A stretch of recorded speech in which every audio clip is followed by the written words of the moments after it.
संथाली भाषा, ओल चिकी लिपि और संस्कृति के संरक्षक श्री चरण हेम्ब्रम, पद्मश्री 2026।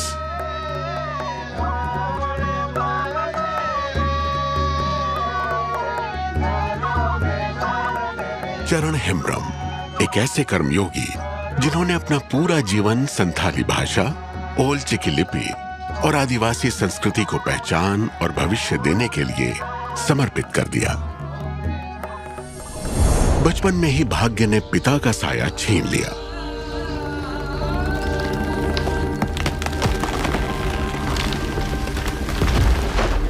पर मां की छाया ने उनके बचपन को कभी मुरझाने नहीं दिया।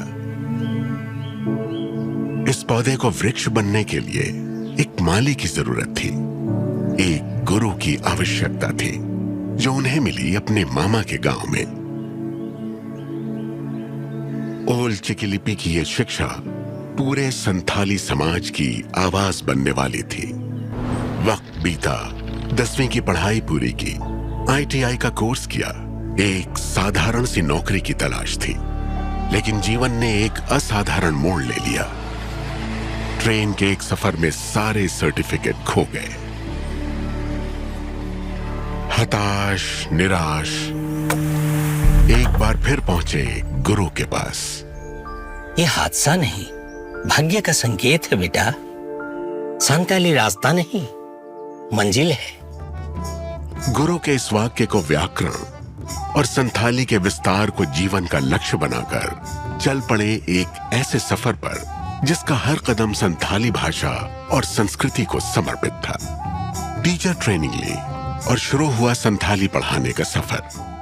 गांव में, स्कूलों में, आसरा में और कभी पेड़ों के नीचे। मुश्किलें थी, पर वे रुके नहीं। एक के बाद एक सैकड़ों आसरा केंद्र बने। हजारों बच्चों को मिली संथाली की शिक्षा और संथाली को मिला एक नया जीवन। अपने इन्हीं प्रयत्नों के बल पर वे संथाली सचिव के रूप में नियुक्त हुए, जहां उन्होंने संस्थानों को जोड़ा और आसराओं को मान्यता भी दिलाई। शब्द किताबों में उतरे, संथाली पाठ्यक्रम भी बनी और रोजगार के लिए योग्यता भी। इनकी अथक कोशिशों ने संथाली को अपनी सरगम दी।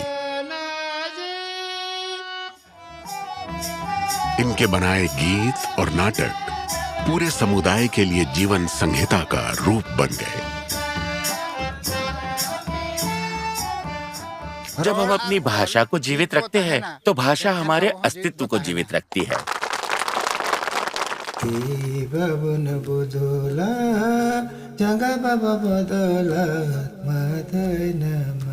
श्री चरण हेम्ब्रम के गीतों में जीवित पंडित रघुनाथ मुर्मू के ये शाश्वत विचार आज भी संथाली समाज को जीवन का मार्ग दिखा रहे हैं।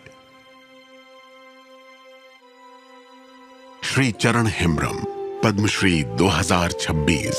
कोटि कोटि नमस्कार।